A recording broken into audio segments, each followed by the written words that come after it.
Captain Valtharion of the Kethmolar hegemony, adjusted his crystalline viewing apparatus, studying the tactical display with growing irritation. The primitive vessels of the human fleet hung in space like discarded debris, their crude metal hulls scarred and patched, their engines belching trails of superheated plasma and inefficient burns. To his trained eye, they appeared barely capable of interstellar travel, let alone warfare. "These are the ships that destroyed the ZYX flotilla," he asked, his voice carrying the harmonic undertones that marked his species' skepticism. Subcommander Kethnos shifted uncomfortably beside him, her bioluminescent patches flickering with uncertainty. "The reports are confirmed, Captain.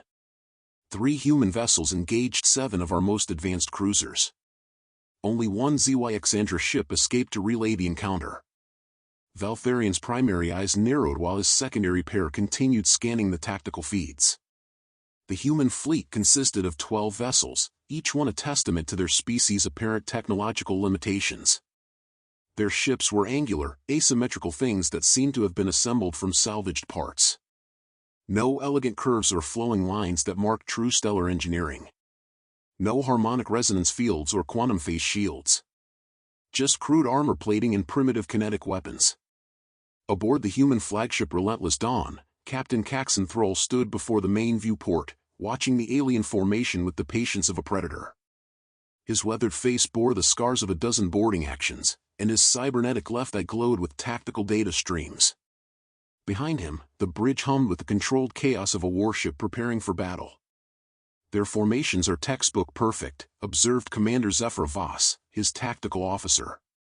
Her voice carried the clipped precision of someone who had studied alien combat doctrine extensively. Geometric spacing, overlapping fields of fire, synchronized shield harmonics. "They fight like a symphony." Caxton's smile was cold and sharp. "Then we'll fight like a riot." The human ships had earned their reputation not through superior technology, but through something the galaxy's elder races had forgotten in their millennia of refined warfare: adaptability. Where alien vessels were purpose-built perfection, human ships were chaos incarnate, modified and remodified until their original specifications were barely recognizable. In the engineering section of the Relentless Dawn, Chief Engineer Tormund Kane supervised his teams as they made final preparations. The ship's power core was a hybrid monstrosity that combined 3 different alien technologies with human fusion reactors, creating an energy signature that confused most targeting systems. The weapons had been similarly modified, kinetic railguns jury-rigged to fire everything from depleted uranium slugs to repurposed mining charges. "Remember," Tormund called to his teams, "we're not trying to out-tech them. We're trying to outthink them." The approaching Kethmolar fleet represented the pinnacle of their civilization's military might. Each vessel was a masterwork of engineering, with quantum-layered hulls and weapon systems that could vaporize smaller moons. Their crews had trained for centuries in the ancient combat forms, following tactical doctrines that had brought them victory across 50 star systems. What they hadn't prepared for was fighting an enemy that refused to follow any doctrine at all. Lieutenant Lyrian Cross, the Dawn's communications officer, intercepted the alien transmission protocols with practiced ease. "They're demanding our surrender, Captain. Standard terms: immediate cessation of hostilities, submission to hegemony authority, and, oh, this is new, they want our ship designs for study." Caxton's laugh was harsh. "Tell them we'll give them a demonstration instead." The human fleet began to move, but not in any formation the Kethmolar recognized. Instead of the elegant geometric patterns favored by civilized species, the human ships scattered like startled fish, each one following an apparently random trajectory. To trained military minds, it looked like panic. To Caxton Thrall, it looked like opportunity. Valtharion watched the human maneuvers with growing confusion. "Are they retreating? Their formation has completely collapsed." But even as he spoke, a chill of realization began to settle over him. The humans weren't retreating. They were positioning themselves for something entirely unexpected. The Kethmolar fleet advanced in perfect formation, their ships gleaming like jewels against the star field. Valtharion felt the familiar satisfaction of commanding a precisely choreographed military machine. Each vessel maintained exact spacing, their shield harmonics synchronized to create overlapping defensive barriers that had proven impenetrable for over 2 centuries. "Target the largest human vessel," he commanded. "Full quantum lance array. Let us end this quickly." But as his weapons officer began targeting procedures, something unprecedented happened. The human ships, scattered seemingly at random across the battlefield, suddenly began connecting to each other with streams of visible energy. Not weapons fire, but some kind of power transfer system that linked their vessels in a chaotic web of crackling electricity. Aboard the Relentless Dawn, Tormund Kane watched as modifications come to life. "Power coupling stable across all vessels," he reported.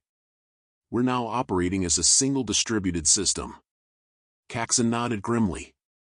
This was the culmination of months of secret modifications, turning the human fleet into something no alien race had ever encountered, a single massive weapon system distributed across multiple hulls.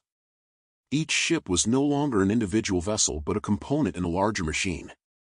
"Their energy signatures are fluctuating wildly," reported Kethnos, her bioluminescent patches now pulsing with alarm. "I'm reading power levels that should be impossible for vessels that size." Valtharian's certainty began to waver. His tactical computers, designed to analyze and predict conventional ship movements, were struggling to process what they were seeing. The humans had somehow linked their primitive power systems, creating energy flows that defied everything he knew about starship engineering. Zephyra Voss's fingers danced across her control interface, directing the fleet's new collective consciousness. "All ships reporting successful integration. We're drawing power from the entire network." What the Kethmolar were witnessing was the result of humanity's greatest strength, the ability to take existing technology and use it in ways its creators never intended. The power coupling system had been salvaged from disabled mining platforms, never designed for military use. The energy distribution network was cobbled together from cargo hauler components and civilian industrial equipment. Commander Lyrian Cross coordinated communications across the linked fleet, her console alive with data streams from 11 other vessels. "Captain, we're getting real-time tactical information from every ship simultaneously. It's like having eyes everywhere." The Kethmolar opened fire with their quantum lances, beams of coherent energy that could slice through conventional armor like paper. But instead of targeting individual ships, the humans did something that violated every principle of space combat: they shared the damage. The energy beams struck the human vessels, but instead of penetrating and destroying, the impacts were somehow distributed across the entire network. What should have been fatal hits to individual ships became manageable damage spread among 12 hulls. "Impossible," breathed Valtharian, watching his devastating weapons achieve little more than cosmetic damage to the human formation. "Their ships should be debris clouds." Tormund Kane's voice echoed through the Dawn's engineering sections as he coordinated damage control across the entire fleet. "Redistribute power from the Stubborn Mule's secondary systems to reinforce the Iron Will's hull integrity. Reroute life support from the Defiant Star to compensate for the Dawn's environmental damage." The linked human ships weren't just sharing power and information, they were sharing everything. Life support, structural integrity, even crew resources were being dynamically allocated across the network in real time. Damage that would cripple a single vessel was absorbed and compensated for by the collective. But the most shocking revelation was yet to come. As the Kethmolar continued their assault, the human ships began to move in perfect coordination, their previous chaotic positioning revealing itself as a carefully planned trap. The power coupling network allowed them to maneuver as a single entity while maintaining the tactical flexibility of independent vessels. Caxton Thrall stood at the center of it all, no longer commanding a single ship but conducting an orchestra of destruction. "Prepare the kinetic storm protocol," he ordered, his voice carrying to every bridge in the fleet simultaneously. Valtharian watched in growing horror as the human vessels began to accelerate toward his formation. Not in attack runs or strafing passes, but in complex spiraling patterns that seemed to defy tactical logic. His computers couldn't predict their movements because they weren't following any established doctrine. "Sir," Kethnos' voice was tight with controlled panic, "their approach vectors are impossible to calculate. They're moving like they're all controlled by a single mind." Which, in a very real sense, they were. The human fleet had become something unprecedented in galactic warfare, a collective organism capable of independent thought and coordinated action. Each ship retained its own identity and capabilities while contributing to a greater whole that was far more dangerous than the sum of its parts. The Kethmolar fleet, despite their technological superiority, found themselves facing an enemy that broke every rule of engagement they had ever learned. The human fleet's approach defied every tactical algorithm in the Kethmolar database. Valtharion watched his display with mounting unease as the primitive vessels wove between his ships in patterns that seemed almost organic, like a school of predator fish circling their prey. "They're not following standard attack formations," Kethnos reported, her usually steady voice carrying an edge of uncertainty. "Our predictive systems can't establish a firing solution." What the Kethmolar computers couldn't comprehend was that the humans weren't following any formation at all. Each ship was responding to real-time tactical data from the entire network, adapting and adjusting their movements in ways that appeared random but were actually the result of a collective intelligence processing thousands of variables simultaneously. Aboard the Relentless Dawn, Lyrian Cross coordinated the ballet of destruction with the precision of a conductor directing a symphony. The Iron Will has optimal firing position on their command ship. Stubborn Mule can provide covering fire while Defiant Star runs interference on their flanking vessels. But the humans weren't just evading enemy fire, they were learning from it. Each quantum lance that missed was analyzed by the collective network, its targeting parameters dissected and countered. The Kethmolar were fighting an enemy that grew smarter with every engagement. Zephyr watched the tactical display with predatory satisfaction. Their quantum lances have a 0.7-second targeting delay and a 15-degree limited tracking capability. If we maintain random acceleration changes within those parameters, they can't hit what they can't predict, Caxton finished. Execute evasion pattern Chaos 7. The human ships suddenly scattered in what appeared to be complete disorder, but each movement was calculated to exploit the technical limitations of Kethmolar weapon systems. Ships that should have been sitting targets became impossible to pin down, slipping through targeting grids like smoke through a net. Valtharion felt his confidence eroding with each missed shot.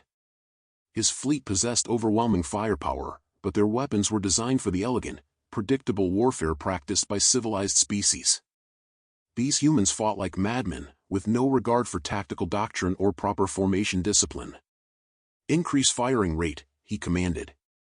"Saturate the engagement zone. They cannot evade indefinitely." But as his fleet's energy weapons filled space with deadly light, the humans revealed another modification to their seemingly primitive vessels. Instead of conventional armor, sections of their hulls began to ripple and shift, revealing adaptive plating that changed its reflective properties in real time. Torm and Kane's modifications were proving their worth. "Metamorphic armor responding beautifully," he reported as quantum lance fire splashed harmlessly off the Dawn's hull. "The ablative layers are dispersing 73% of incoming energy. The rest is being channeled into our capacitor banks." The Kethmolar weren't just failing to damage the human ships, they were actually powering them. Each successful hit was absorbed and converted into energy that the human network could use for propulsion, weapons, or defensive systems. "Their ships are feeding off our attacks," Kethnos reported with barely concealed alarm. Energy readings are actually increasing across their entire fleet. Valtharion's tactical doctrine, refined through centuries of warfare, had never accounted for an enemy that grew stronger from being shot. His weapons, the pinnacle of Kethmolar engineering, were being turned against him by creatures he had dismissed as primitive. The human fleet completed their complex maneuver, and suddenly Caxton Thrall's strategy became clear. The chaotic movements hadn't been evasion tactics, they had been positioning maneuvers. The 12 human vessels now surrounded the Kethmolar formation in a three-dimensional cage of death. "All ships report optimal firing positions," Lyrian announced. "Kinetic storm protocol ready for execution." Caxton's smile was cold as winter vacuum. Fire. What happened next would be studied in military academies across the galaxy for generations to come. The human ships didn't fire conventional weapons. Instead, they released clouds of projectiles that seemed insignificant compared to the energy weapons of their opponents. But these weren't standard kinetic rounds. Each projectile was a piece of carefully crafted chaos, mining charges, industrial cutting tools, construction debris, even chunks of asteroidal ore. all of it accelerated to significant fractions of light speed by the combined power of the linked fleet. Zephyr watched with professional appreciation as the kinetic storm enveloped the enemy formation. Impact in 3, 2, 1. The Kethmolar fleet, designed to deflect energy weapons and resist quantum-based attacks, was utterly unprepared for the primitive brutality of high-velocity mass impacts. Their elegant shields, calibrated for coherent energy, offered minimal protection against chunks of metal and rock traveling at relativistic speeds. Veltharion felt his flagship shudder as the primitive projectiles punched through his defenses like they were made of paper. Alarms wailed throughout his ship as hull breaches cascaded across multiple decks. Around him, the pride of the Kethmolar Navy was being torn apart by what amounted to advanced stone throwing. "How is this possible?" he demanded, watching his beautiful fleet crumble under the assault of garbage accelerated to killing velocities. The answer lay in the fundamental difference between human and alien approaches to warfare.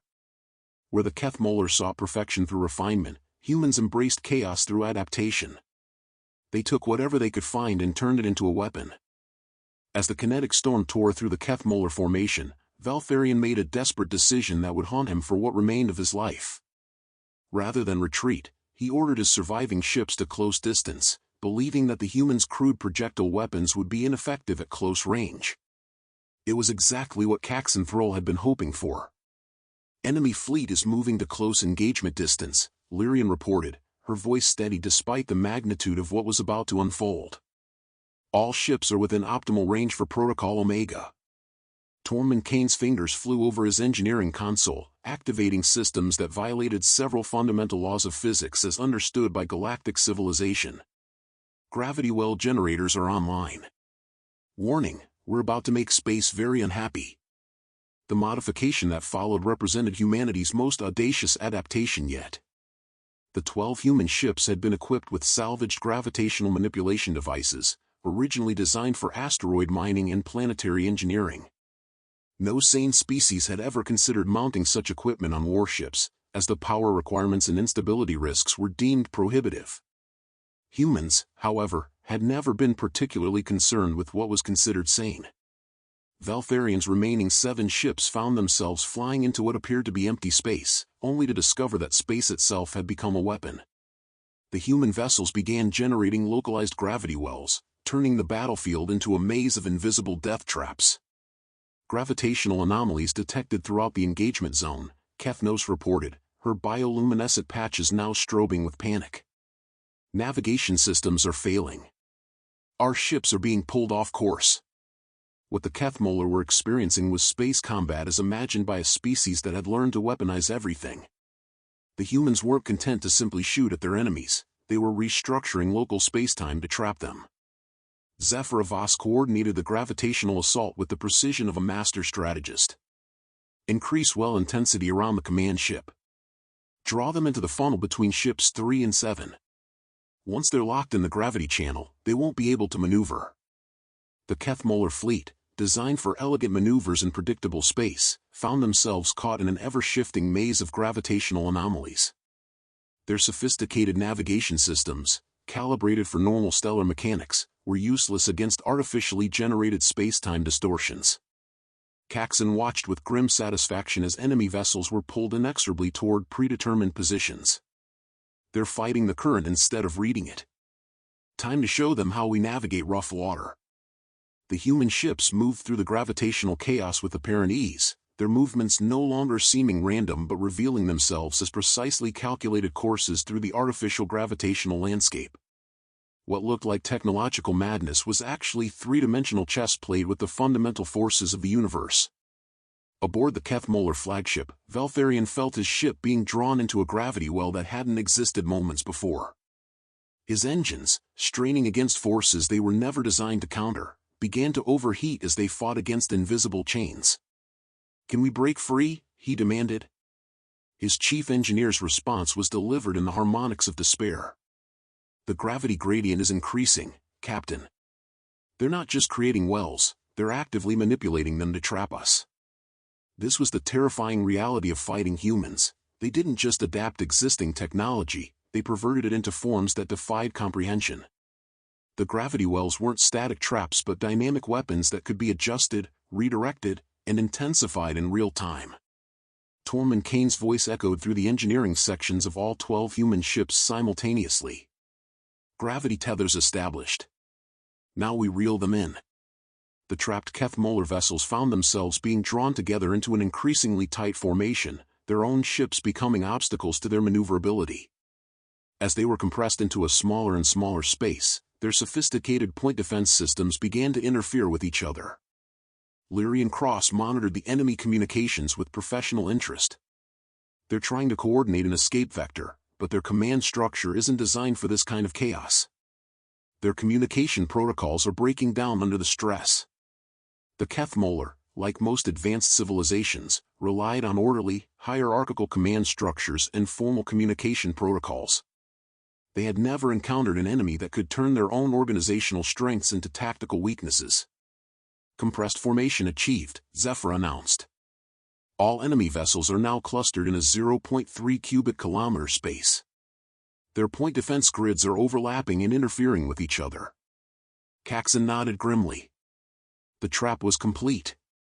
The proud Kethmolar fleet, representing centuries of military tradition and technological advancement, was now compressed into a target-rich environment of their own making. Load specialty rounds, he commanded. Time to introduce them to our special delivery system. The human ships began to fire again, but this time their projectiles were different. Instead of kinetic rounds, they launched clouds of smaller objects that spread out as they traveled, creating expanding spheres of destruction that were impossible to evade in the compressed formation the Kethmolar now found themselves trapped within. Valtharion watched in horror as his perfectly ordered fleet was systematically dismantled by an enemy that fought without honor, without tradition, and without any respect for the civilized rules of engagement that had governed galactic warfare for millennia. But the worst was yet to come. The expanding clouds of projectiles that enveloped the trapped Kethmolar fleet were unlike anything Valtharion had encountered in his centuries of military service. As the first wave of objects struck his ships, he realized with growing horror that these weren't conventional weapons at all. Captain, Kethnos' voice carried the harmonics of disbelief, the projectiles are moving. They're actively seeking targets and adapting their trajectories. Each object in the clouds was a miniaturized nightmare of human ingenuity, adaptive mining drones reprogrammed for destruction, construction nanites modified for dismantling rather than building, and swarms of maintenance bots converted into instruments of precision sabotage. The humans had taken their own support technology and turned it into a self-directed weapon system. Aboard the Relentless Dawn, Tormund Kane monitored the deployment with the satisfaction of a craftsman watching his masterpiece come to life. Drone swarms are operating at 97% efficiency. They're identifying structural weak points and focusing their attacks accordingly. The beauty of the human approach was its distributed intelligence. Each drone was individually insignificant, but collectively they formed a thinking weapon that could analyze, adapt, and coordinate in real time. While the Kethmolar fought with precision instruments, the humans fought with thinking tools. Caxton watched the tactical display as thousands of tiny signatures swarmed over the enemy vessels like luminous insects. Status report, Zephyra? The drones are performing beyond specifications, she replied, her voice carrying a note of professional admiration. They're not just causing structural damage, they're learning the enemy ship designs and sharing that information across the swarm network. This was perhaps the most terrifying aspect of fighting humans. Their weapons got smarter as the battle progressed. Each drone that successfully penetrated enemy defenses transmitted detailed intelligence back to the swarm, which then used that information to make the next wave of attacks more effective. Valtharion felt his flagship shudder as the tiny invaders found their way through defensive screens that had been designed to stop massive projectiles and energy beams, not clouds of intelligent mites. His ship's sophisticated point defense systems, calibrated for conventional threats, were virtually useless against targets too small and numerous to effectively track. "They're inside our hulls," his security chief reported, her harmonics tight with controlled panic. "The drones are dismantling our ships from the inside out. They're targeting power conduits, life support systems, and structural supports with surgical precision." What made the attack truly devastating was its selective nature. The drones weren't simply destroying everything they encountered, they were carefully chosen which systems to disable to create maximum chaos with minimum effort. Lights flickered as power grids were selectively severed. Artificial gravity fluctuated as generators were temporarily disabled. Life support systems cycled erratically as their control circuits were methodically corrupted. Lyrian cross-coordinated the drone assault from her position on the Dawn's bridge, her console alive with thousands of data streams from individual units. Swarm intelligence is reporting successful infiltration of all enemy vessels. They've identified critical systems and are beginning coordinated shutdown procedures. The Keth-Moller crew found themselves fighting an enemy they couldn't see, couldn't track, and couldn't effectively counter.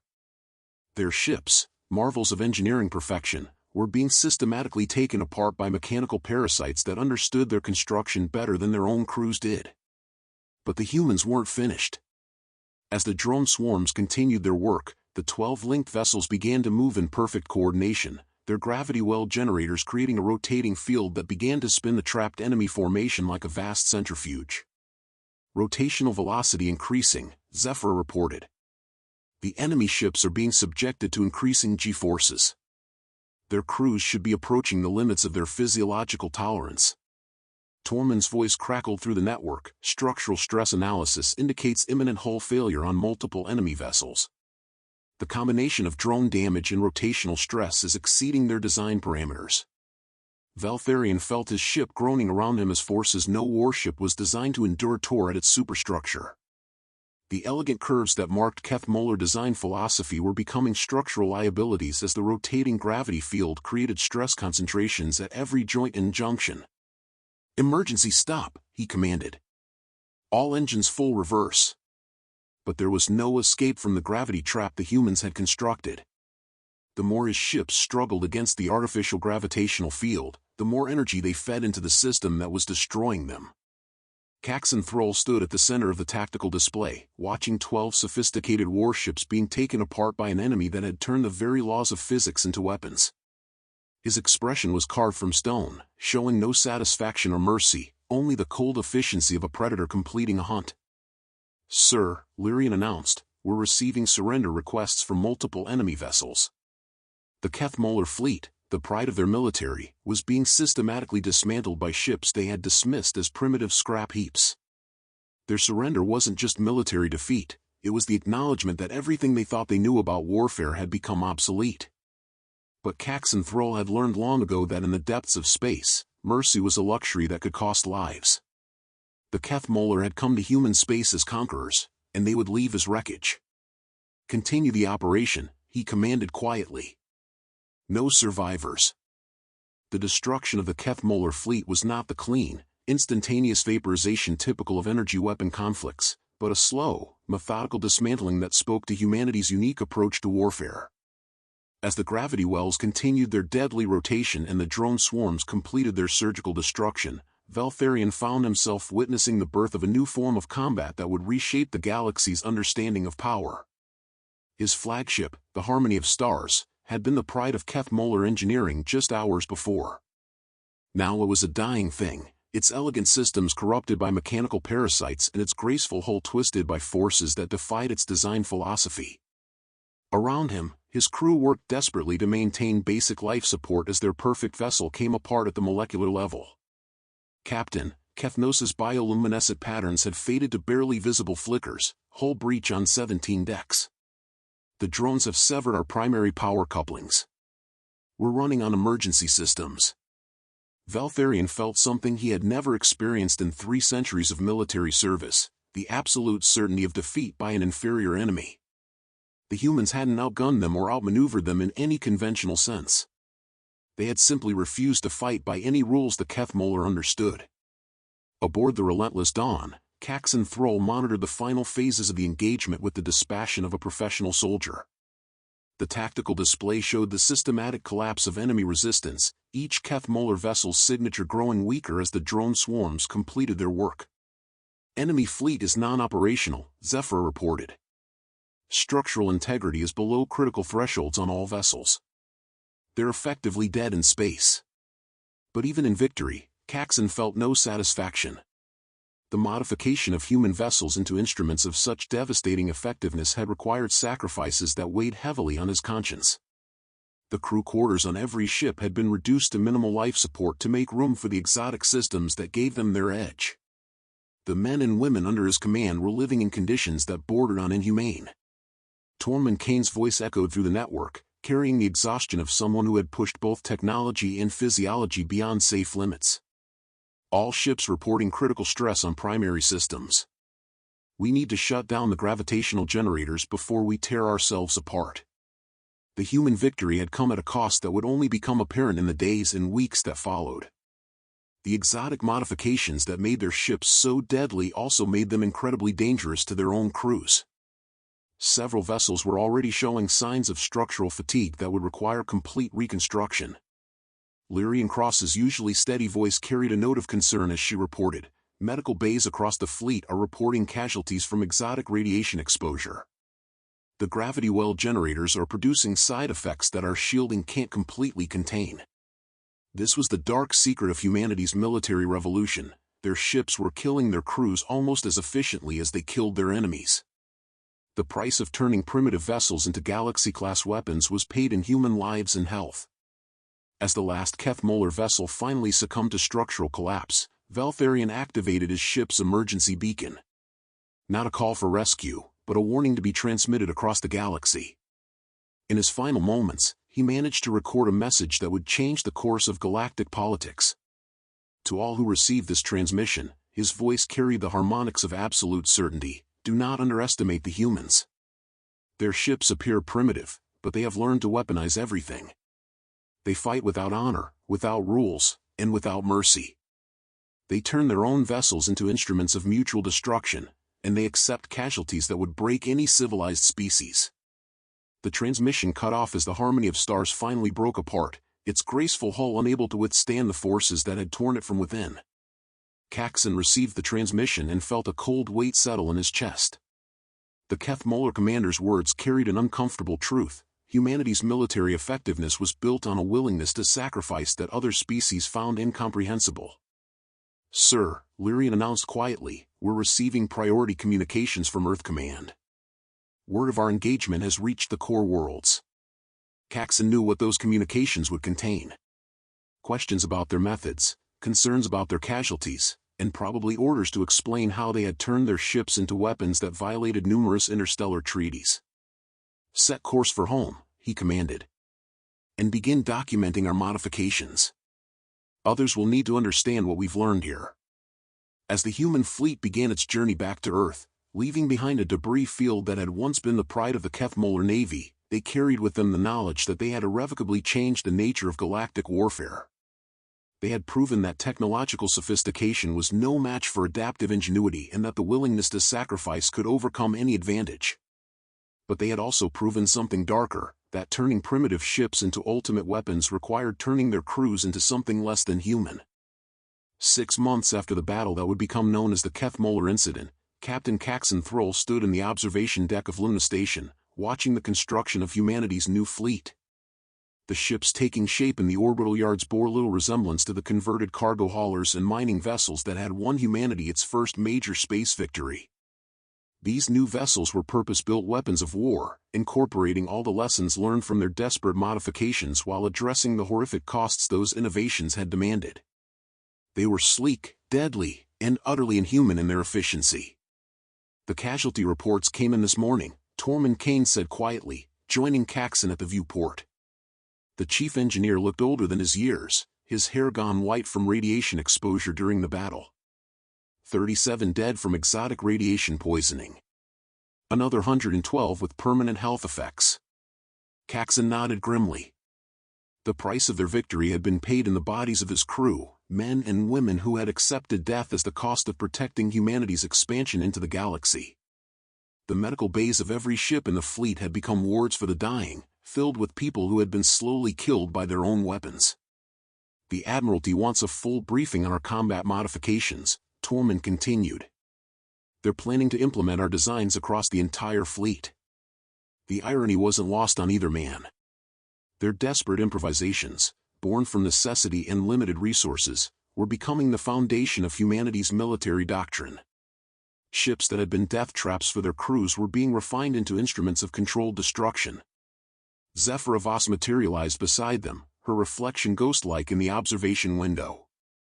She had survived the battle physically intact, but something in her eyes had died during those hours of coordinated slaughter. The xenobiologists have completed their analysis of the Keth Molar survivors. There had been 3 survivors from the enemy fleet, rescued from escape pods before they could complete their journey into the void. Their testimonies had provided humanity with its first real intelligence about galactic military capabilities and, more importantly, about how other species viewed their new human neighbors. "They're calling us the weapon makers," Zephyra continued. "Not because we build superior weapons, but because we turn everything into a weapon. Our ships, our technology, ourselves. They think we're a species of living weapons." Lyrian Cross approached the group, her usual composure maintained despite the haunted look that had become common among the Dawn's surviving crew. "The diplomatic corps wants to know if we can tone down our military capabilities for future negotiations. They're concerned that our reputation is preceding us." Caxton's laugh was bitter. "Tone down our capabilities? We can't even tone down our casualties." The truth was that humanity had discovered something that no other species in the galaxy possessed: the willingness to sacrifice everything, including themselves, to achieve victory. Their ships weren't just weapons, they were funeral pyres that happened to take their enemies with them. The construction yards continued their work, building vessels that incorporated humanity's hard-learned lessons about turning primitive technology into instruments of devastation. But each new ship also incorporated the other lesson they had learned, that survival in space required accepting death as a constant companion. "I've been thinking about Veltharian's last transmission," Tormund said quietly. "He said we fight without honor." "He was right," Caxton replied. "Honor is a luxury we can't afford. Every other species in the galaxy has had millennia to develop their military traditions, their codes of conduct, their elegant ways of killing each other. We've had decades, and most of that time we've been fighting for our lives." The human fleet that had evolved from desperate necessity was now being studied by military academies across the galaxy, not as an example of superior technology, but as a case study in the weaponization of desperation. Humanity had proven that with sufficient motivation, any tool could become an instrument of war. But the cost of that discovery was measured in the shortened lives of those who had made it possible. "The new ships won't require the same sacrifices," Lyrian offered, though her voice carried little conviction. Caxton shook his head. "The new ships will require different sacrifices. We've shown the galaxy what humans are capable of when we're desperate. Now they know to be afraid of us. And fear makes everything more dangerous." As they watched the construction continue, each of them understood that they had participated in something that had changed not just the balance of power in the galaxy, but the fundamental nature of what it meant to be human in the depths of space. They had proven that their species could adapt, could innovate, could turn anything into a weapon. They had also proven that the price of such adaptation was the gradual erosion of everything that had once made them worth defending. The ships in the yards would carry new crews to new battles, but they would carry them as instruments of a military philosophy that demanded sacrifice as the price of survival. Humanity had turned their primitive ships into the galaxy's most dangerous weapons, but in doing so, they had turned themselves into something the galaxy had never seen before, a species that weaponized their own mortality. In the cold light of distant stars, Caxton Thrall and his surviving crew watched the future of human warfare take shape, knowing that they had paid for that future with pieces of their own souls. The galaxy would remember the Keth Molar incident as the day humanity announced its arrival as a military power. But those who had lived through it would remember it as the day humanity learned that the most dangerous weapon in the universe was the willingness to use yourself as ammunition.